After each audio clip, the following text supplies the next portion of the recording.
What's going on, Chiefs Kingdom? Welcome to episode 10 of the McGruder Files presented by Kingdom Cast. I'm your host, Philip P. Matt McGruder, coming to you solo tonight, straight from my apartment here in Lawrence, Kansas. No fancy studio, just me, my little microphone right here, some notes, and a whole lot of passion for the red and gold. Grab your Arrowhead drink, settle in tonight because it's going to be a cold one tonight, especially with the forecast that's going on here tonight. You know how it is. First off, hold up, big news. Eric Bieniemy is coming home, y'all. That's right. EB is back as the offensive coordinator. According to ESPN and multiple sources, the Chiefs have agreed to a multi-year deal to bring him back to run the offense, the same role he crushed from 2018 to 2022. As we all know, not a coincidence, Mahomes won the MVP in both of those years, especially through those years that we had Eric Bieniemy. Y'all remember those days? Chiefs offense ranked top 6 in points every single year under EB. Mahomes won the MVP both in 2018 and 2022. Also almost had a chance in 2020. I think that was his best season statistically, especially with the touchdown to interception ratio that year. We hoisted the Lombardi twice with Bieniemy during that time. Pure fireworks. He was the only candidate Big Red interviewed, and after a rough 6-11 season with Matt Nagy's schemes stalling out, this feels like the reset that we needed. Kelsey even shouted him out on his New Heights podcast. As he said, Travis Kelsey, he's one of my favorite coaches of all time. I can't wait to see him back in the building. That energy, peep that word. I can't wait to see him back in the building. So what you trying to say there, Trav?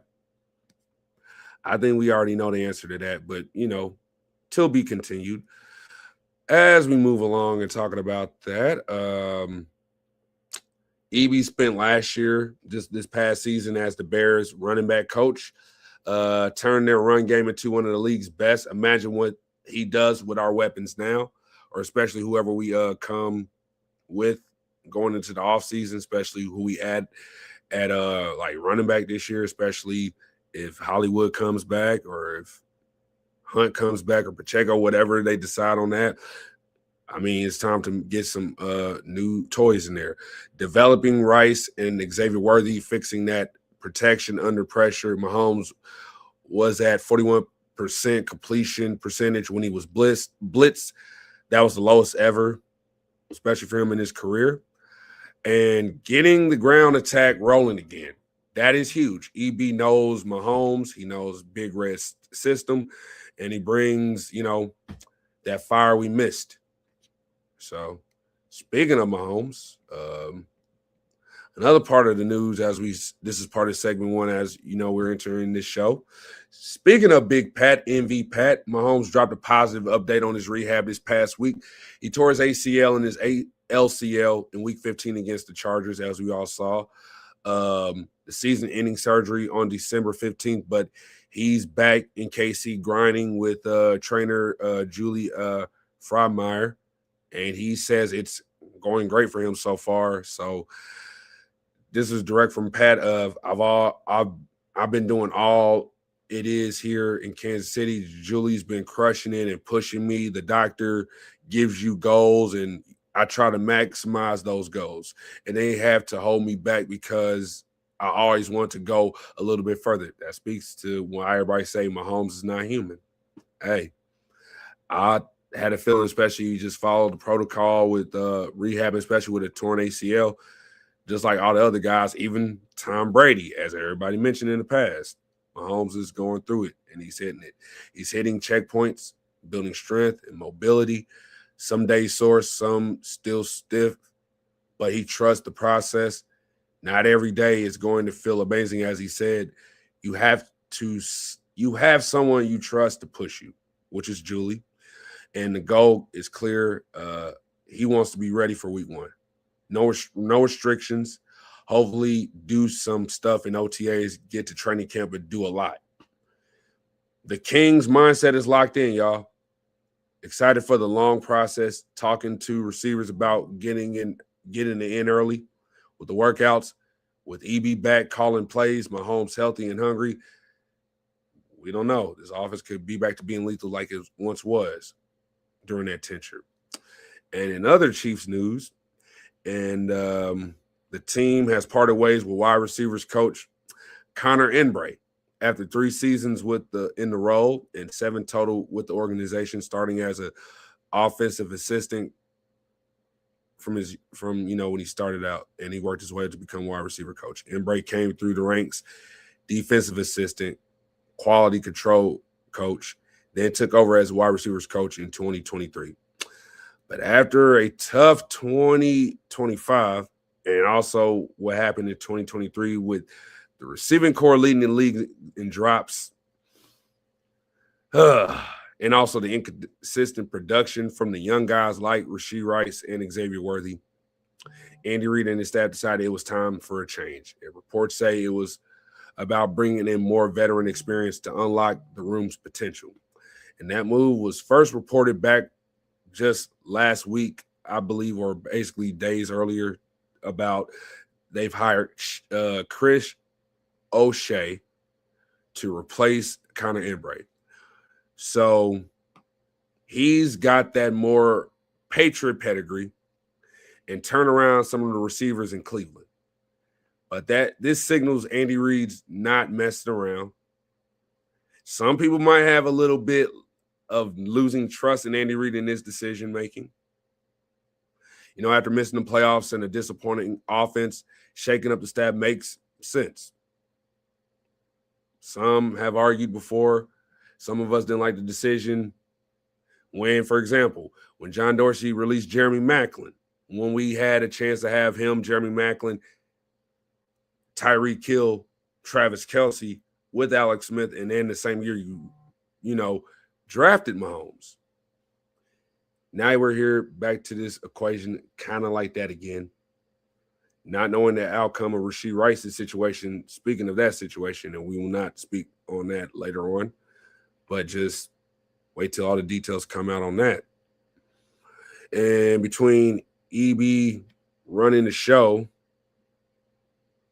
Mahomes grinding through rehab with that fire, and now fresh eyes on the receivers, Chiefs Kingdom, the reset is real. 2026 is looking up. And with that, sorry, headphone fell off. So anyway, so I think Chris O'Shea should bring some things. He also helped out guys like, for example, Jerry Jeudy have a career year. Amari Cooper bounced back to being the guy he once was when he was in Oakland starting off, and then in Dallas. Then when he got traded to Cleveland, he kind of rejuvenated himself, going back-to-back 1,000-yard seasons. And some people will say, he works with already established receivers, but at least working with veterans should bring something to the table, at least holding players accountable. Accountability and also the execution part is what we're looking for. And that's part on that news there. As we move on, let's shift our gears now to what's going to happen here this Sunday. The Chiefs are not in the playoffs, but doesn't mean that we ain't going to stop the hate watch. And if you guys are out there, watch most of our guys on Kingdom Cast. We're going to have a hate watch live stream during the times of the games. Check out the Tell the Truth podcast group, or check out our guy Chuck or Country's Twitter for more details, or the Kingdom Cast X site, just in case for any details on when that watch party will be. But we got the Final Four in the NFL playoffs, and this weekend's conference championships are straight fire. 2 epic battles that could set up an all-time Super Bowl matchup, or maybe not. I'm just talking, trying to make everything exciting because the Chiefs season is over. But down the road, we're going to talk about a mock draft on it after this, though. But there's going to be 2 epic battles that could set up this Super Bowl great matchup. And I'm breaking down my predictions right now. No sugarcoating, just straight takes. First up, the AFC Championship game. We got the Patriots at the Broncos. Sunday at Empire Field. Broncos are the number 1 seed, home field advantage, that suffocating defense. But huge news dropped at the end of the game last week for the Broncos against the Bills. Bo Nix is out with that ankle injury from that divisional round against the Bills. Jarrett Stidham steps in, and that changes everything. And Jarrett Stidham is also the former backup quarterback for the Patriots too. The Patriots, as I'm speaking of, are 14-3. The number 2 seed, perfect 8-0 on the road this year under Mike Vrabel. Drake May has been lights out in his second season. Low turnovers, smart decisions, and that defense is nasty. They force pressure, create havoc, and Stidham's going to feel it all day. Denver's defense is elite, but without their franchise quarterback, right, the offense stalls. Pat's control of the Patriots' control of the clock with the run game, limiting big plays, and grind out a gritty road win. So, why am I saying all this? I believe that the Patriots will win 23-17 over the Broncos. The Patriots cover the spread. They're minus 1.5 to now 5.5 right now. They punched their ticket to Super Bowl 60. Vrabel gets probably an opportunity to get his first ring as head coach. Mark it down. It could happen. I mean, I wouldn't be surprised if the Broncos have it the other way around. Anything is possible because that's the thing about the NFL playoffs. Yo, what's up, DG? Need Drake May to do the Lord's work. Yeah, I mean, yeah, man. I don't know about a division rival, but there's some folks out there who I know personally who say they want the Broncos to win. Even folks within our fan region. It's just crazy, bro. It's like, I don't get it. Like, and I get it. It's the Patriot way. You know, but hey, we're right there with the Patriots. We're the villains of the NFL. And hey, bro, let me ask y'all this out here. Anybody out there? Because we can stay on here all night and talk about all this stuff all night. This is really more of a 30-minute, 45-minute show just to get out the nitty-gritty out there because I'll expound more on these things because they will play a big significant role because franchise never ends, especially even with the season. And the Senior Bowl's coming up as well. Actually, it's happening right now. It should happen this upcoming weekend. A lot of these players that are playing in these games are going to be have played from the Senior Bowl, you know? Yeah, man, I just hope that the Patriots get the job done. That's just a personal feeling. I mean, I will say one thing about the Broncos. I wish our defense was built like the way they play. If the Chiefs play a little like the Broncos or the Patriots defense, probably have a better chance. But I think we'll fix that down the road. Just down the road. But anyway, yeah, what's going on, G? Yeah, man, just now let's go to the NFC side. The LA Rams at Seattle Sunday night at Lumen Field, pretty much known as the 12th man. The Seahawks are the number 1 seed. They're 14-3, or better rested and playing in that loud as hell stadium, that semi-closed dome, which is why they attract all the loudness. That's why they tried to beat the Chiefs. They can't beat that 142.2 decibels. They never can do it. But nice try. And Brady mentioned it on the broadcast last week. And I said this, Chiefs Kingdom. And we've talked about it among the Kingdom Cast crew. I mentioned, watch them mention our names. Keep my team's name out your mouth. Like, they was going to talk about us all playoffs, G. Like, Tom Brady last week. You know, the Seattle atmosphere is just like Kansas City. I'm like, huh. drink. Mahomes, drink. Andy Reid, drink. Every single time. It's like, dang, we don't even care, bro. I think some of the guys counting their rings already right now are just saying, like, we'll be back next year. Don't y'all worry. Just bad year. Regrouping. Y'all know how it goes. Patriots were there before. Twice in their tenure with Brady and Belichick. That's how it went. But anyway, the Rams are the hot team, though. Matthew Stafford has been surgical. I think he's the MVP of the league this year. That offense is clicking, and a lot of people are calling LA the Super Bowl favorites right now. I mean, but here's where I go against the grain. I got the Seahawks winning this one, 27-24. Why, P-Mac? Why? Home field advantage is massive in the postseason. The Seattle Seahawks defense brings pressure, limits explosive plays. I'll give you an example, right? Mike McDonald, the head coach of the Seahawks. Don't y'all forget, just 2 seasons ago, he was the defensive coordinator for the Baltimore Ravens. In that showdown in Baltimore, where the Chiefs beat the Ravens in their own house, right? Oh, Phil's home field advantage. But here's the point I'm trying to make here. The Chiefs have more experience on their side, all right? But Mike McDonald's experience, especially from that game, it still got him hired as the new head coach for the Seahawks. We always put the pressure on those coaches who become head coaches right away.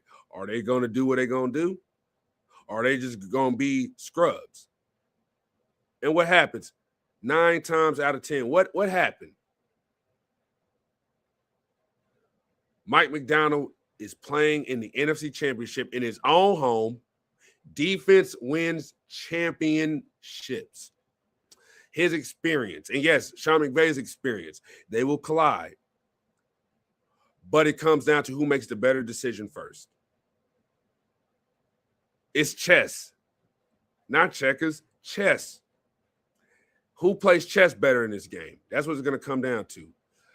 And I feel like the home field advantage with the Seattle team bringing the pressure, limiting explosive plays.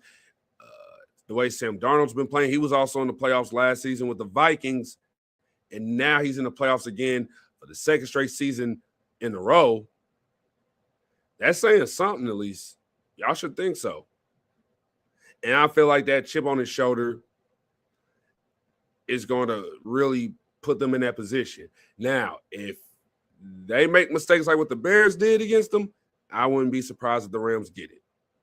But Sam Darnold's just been efficient all year. No hero ball, just smart football. The run game keeps the chains moving, and that crowd just gets that stadium into a cauldron.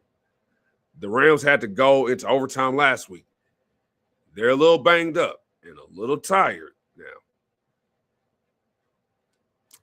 This one's going to be a dogfight, back and forth, maybe a late field goal or stop seals it. The Seahawks pull it out in a classical rival thriller. Seattle heads to the Super Bowl against the Patriots. A rematch of Super Bowl 49, the 1-yard line play. Thanks a lot, Russell Wilson. You blew it for beast mode. Hey, so Seattle goes there. Then suddenly the NFC looks wide open for them. So there you have it. I got Patriots over Broncos 23-17, Seahawks over Rams 27-24, even though the Rams are getting all the hype as favorites. These are my locks. Chiefs Kingdom, tell me what you guys think. We'll see. But not really that much on tonight, though, guys. But anyway, if I was going to end the show tonight, I was going to end it with a mock draft of mine. So on my previous podcast, let me see this one, what DG says right here. Pats versus Rams. Hey, it could happen. It might happen. Rematch with Super Bowl 36 and Super Bowl 53. The one the Chiefs should have gone to. Thanks a lot, D Ford. Neutral zone infraction. Man, that game. It's almost, can't believe that game has been almost like 7 years ago. 3 years away from being 10 years since that happened. It still feels fresh in our minds, man. This is wild. But anyway, I'm not trying to worry. Oh, man. I get it, man. Nobody want to watch those Stidham versus Sam Darnold. Hey, that's why, Drake May versus Matthew Stafford Super Bowl would actually be a cool idea. That might not be a bad idea. I mean, oh man, it's just like when you watch these playoffs, G, like the Chiefs should be here, but the way our team was playing is like, no, we would have get blown out, especially if Matt Nagy was calling the plays, man. Like, yeah, man. But anyway, just wanted to talk about my first ever little mock draft called the 1.0 PMAX mock draft 1.0. I've been using the Pro Football Focus mock draft simulator. You guys should go use it. It's a fun little tool that everybody should go out and take a glance at whatever your favorite team is, especially you, Chiefs Kingdom. I know a lot of you guys out there have been making your picks.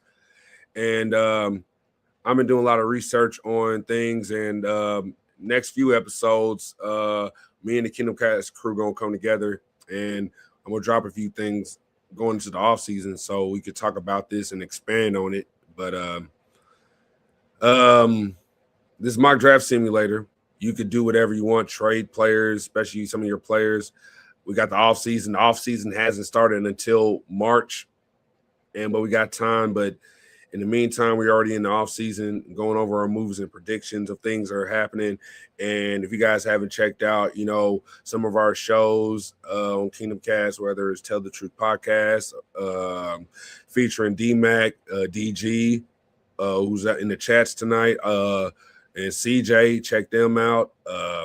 They'll talk about offseason stuff. Also check out DG and Trey's show, the Red Shirt podcast. There'll be an episode tomorrow, I believe, and also look for one going into the next week because they will be talking about college football and also the review after the national championship game, where congratulations to the Indiana Hoosiers.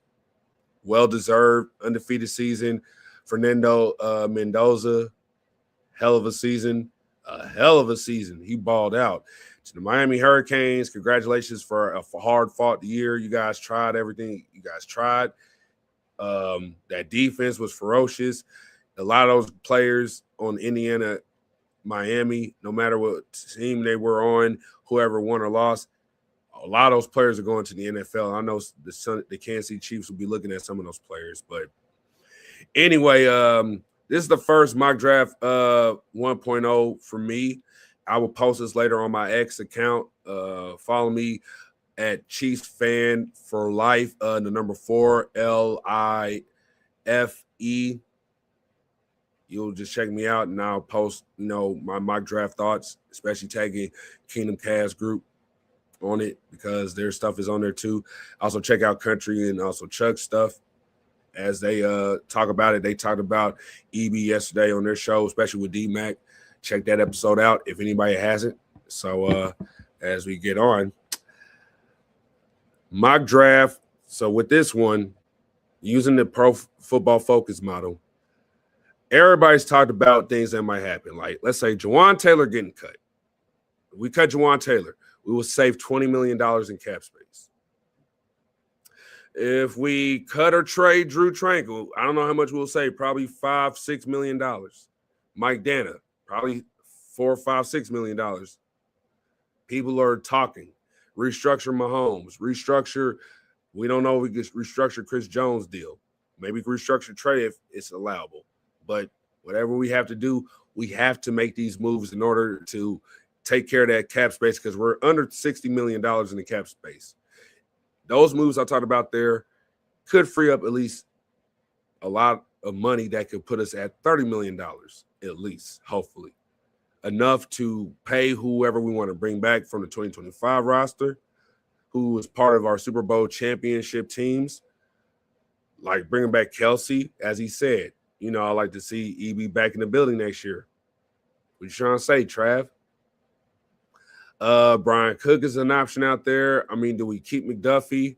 Do we keep Jalen Watson? Leo Chenal? Or do we bring back Kareem Hunt? What do we do? So with this scenario here, I decided with this 1.1, I'm going to focus on round 1 through 3. I'll do rounds like 1 through 7 later on. I want to get a fresh feel of this, especially with the prospects that I like. And I'm going to start with number 9, not waste anybody else's time on this one right here. Let's see. Yeah. Number 9, I got Carnell Tate, wide receiver from Ohio State at number 9. David Bailey, Ruben Bain, 2 of the best pass rushers in this draft. They're already gone. Some say as a favorite to land at number 9, Jeremiah Love from Notre Dame. He's gone. So Carnell Tate, Peter Woods from Clemson. I believe Sonny Styles from Ohio State was available. I had to go with one of the best players available, especially a wide receiver who could be game changer, especially who can not only make an impact on the field that he already did, you know, playing opposite Jeremiah Smith with Ohio State, who was arguably the original favorite to win the national championship, who could have gone back-to-back, who was teammates with Joshua Simmons. So Joshua Simmons reunite with Carnell Tate, building with the offense, building perfectly with this return of Eric Bieniemy and also Chris O'Shea, developing him with Rashee Rice and Xavier Worthy, Jalen Royals with the opportunity to show his big play potential in the offense next season. You bring him in, that could really do wonders. Check out Carnell Tate's tape, everybody. This kid was doing numbers, doing great things. The Chiefs don't opt for that. I mean, yeah, like I said, look for those 2 pass rushers, David Bailey, Ruben Bain, or Ruben Bain's teammate who played opposite of him in Miami. That's another player to look at as well. Then we move to pick number 40. The Chiefs have the 40th overall pick in the NFL draft in the second round. Crazy, the Chiefs will be top 10 in the first time since when we drafted Mahomes in the top 10. But with pick number 40, yes, I know you Mizzou fans out there. I know I'm a Jayhawk. Majority of you guys, especially my guys at Kingdom Cast, majority of them Mizzou guys. I get a guy from Mizzou, Zion Young, pass rusher. I like his size, 6'3", about 250, about 255-ish. Probably could gain about 5 pounds of muscle mass, but I think he'll be one of those guys, impact players, that will be part of that rotation who I think has a good chance to have a better career than Carl Lopes, especially as that opposite speed rushing player that they need, especially somebody who could do better than what we try to get out of Felix Anudike-Uzomah. Probably him and Ashton Gillotte could mesh. Zion Young is that player. Oh, no sarcasm. Don't trade McDuffie. Fan base really cute. I'll get to that part, though. But I think Zion Young, man, because the Chiefs, that's why I went with him, because I was make up for the fact that Ruben Bain or David Bailey are gone, because this is the plan. I would get David Bailey at number 9 or Bain if they were there. And then at number 40, I have to get Lee Hunter, bro. Lee Hunter, especially, or let's say if Peter Woods. I mean, and I know how Chuck feels about Peter Woods. No offense, bro, but it's just, you just got to have those players who give you the best opportunity to win, you know? And I believe in some of the things they could do. You just put them in the best position to win, especially like with this move here. If you add him, if you add those guys, especially if you're adding Zion Young, no matter what you're doing, you got to double up. Because I remember in my last mock draft when I had the war room with PMAC over at Chiefs Focus, I kept mocking and saying the Chiefs need to add 2 pass rushers, 2 interior guys. Because you got to help out Chris Jones with those double and triple teams. So this is part of those moves and why we got to shore up that defense, man, especially the lack of pass rush. No pressure, man. I'm tired of being pressure nation. It's time to be in back to sack nation, man. For real. And then, I got to show this one because, DG, I know, bro. I know. I mean, I know fans ain't going to like the idea of me doing this, but in this mock draft, I do, DG. I have to do it. I have to trade Trent McDuffie in this one. Probably the next one I won't.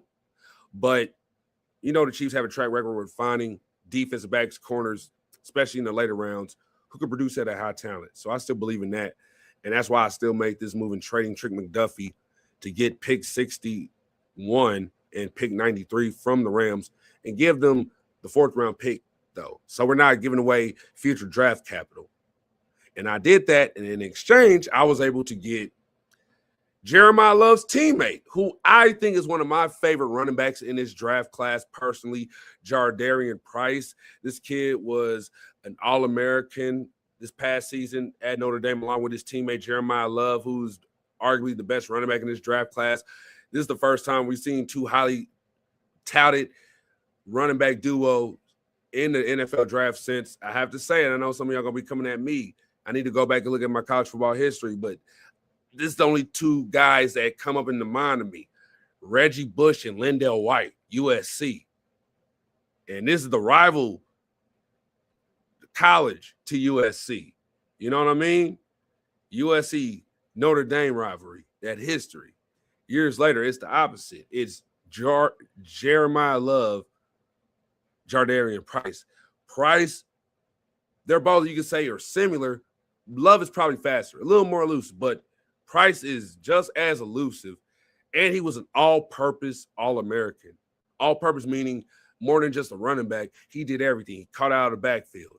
He returned kicks and punts, just like our guy Brashard Smith. So tag him with Brashard Smith. This would probably be a good running back by committee. And bring back Kareem. Who knows? Add Javonte Williams.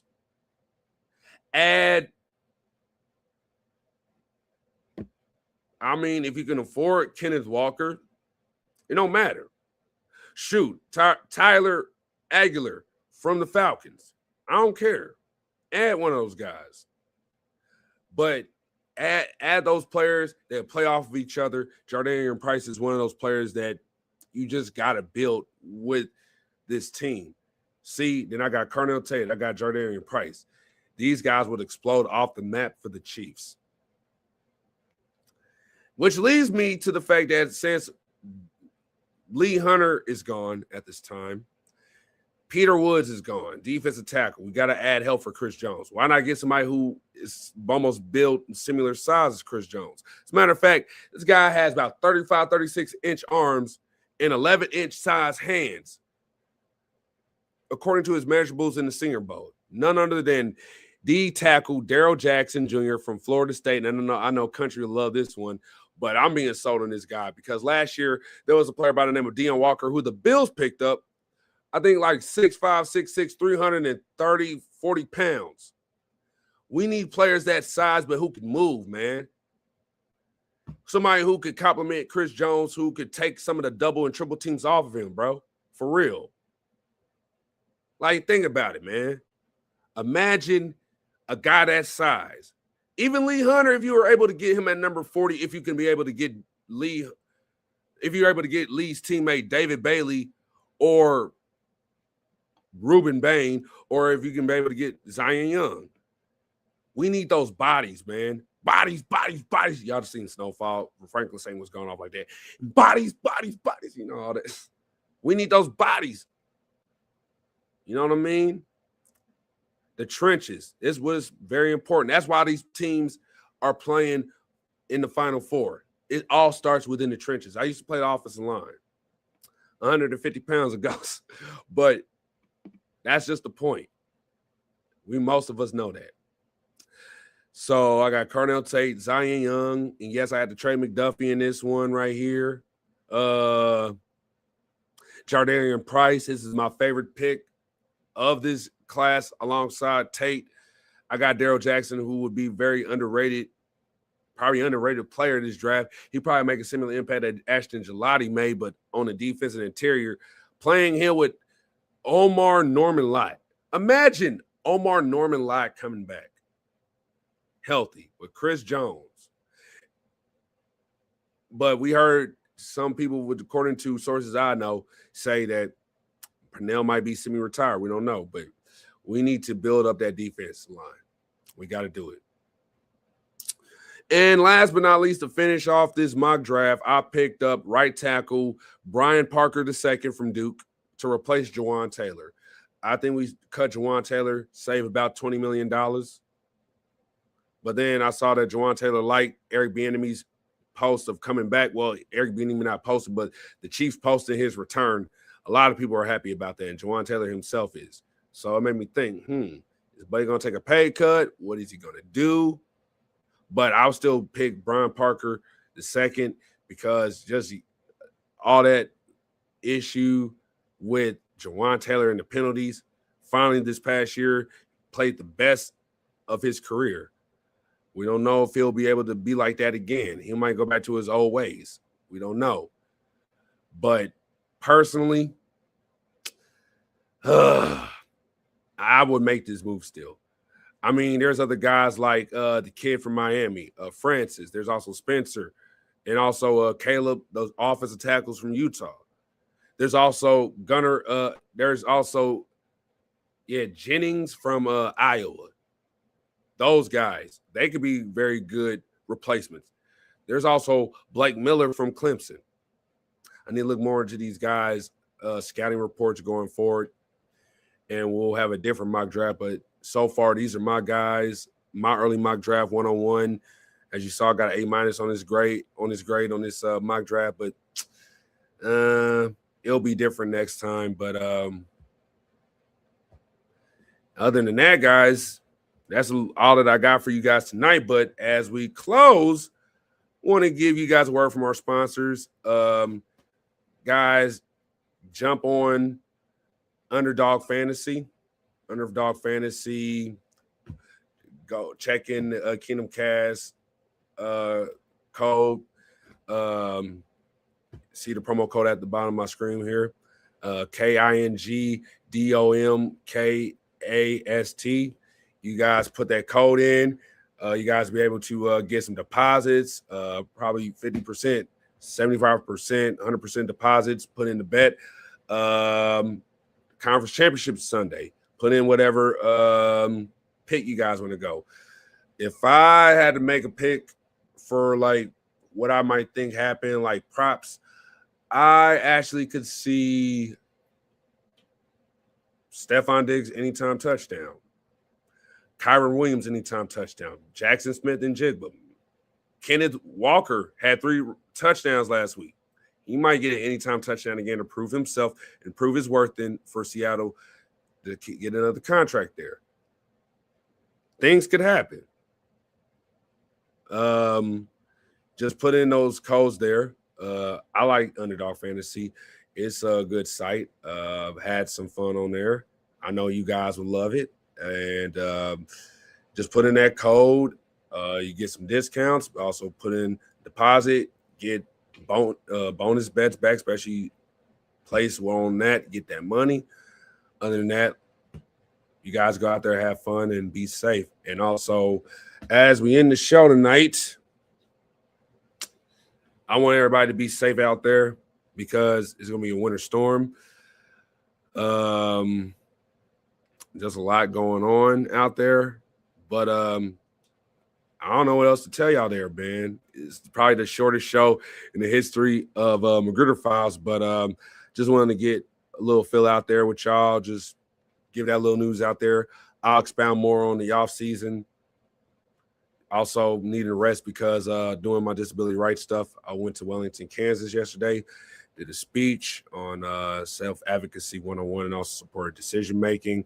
Y'all know how that be, especially also getting this script together to give y'all the news because I know everybody's been asking for my voice out there. I also been taking my time to get myself out there together. And I just also want to shout out to my brothers at Kingdom Cast for letting me do what I do. And like I said, guys, check out the Red Shirt podcast tomorrow. Also check out for Country and Robert's show talking about the WWE. It'll be also coming out, I believe, this weekend. Also check out the next upcoming episode of Tell the Truth podcast. That should be coming the next upcoming Tuesday. And everybody just enjoy this Sunday, man. I know the Chiefs are not in the playoffs. It sucks. Chiefs Kingdom, don't worry. Calm down. I believe Eric Bieniemy coming back is going to be okay. We're going to be fine.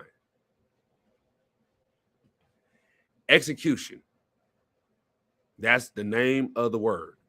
And that's what we didn't do last year. Even if Matt Nagy was half-assing, we're going to be okay, guys. It's going to be okay. But just stay safe out there, guys. We'll be back. I'll be back. Keep, your eyes out for details for my new episode and everything else like that. And I'll try to bring some guests on here down the road in the future. And other than that, I ain't got nothing else for y'all. Mahomes, get back to being who you are, man. We miss you. I'm glad to hear that you are ahead of schedule. EB, welcome back. Chris O'Shea, welcome, buddy. Other coaches, Joe Cullen, whatever happens, man. I love Joe Cullen. It might be tough losing him if the Ravens get him as a defensive coordinator, him returning to Baltimore, because he was the one that helped them become a number one defense with John Harbaugh to help begin Lamar's tenure.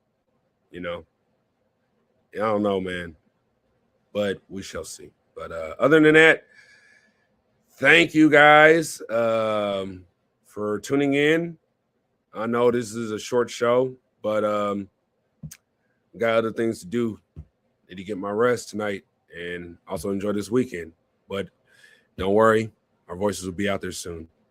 Stay safe, Chiefs Kingdom, and enjoy the weekend. Enjoy Conference Championship Sunday.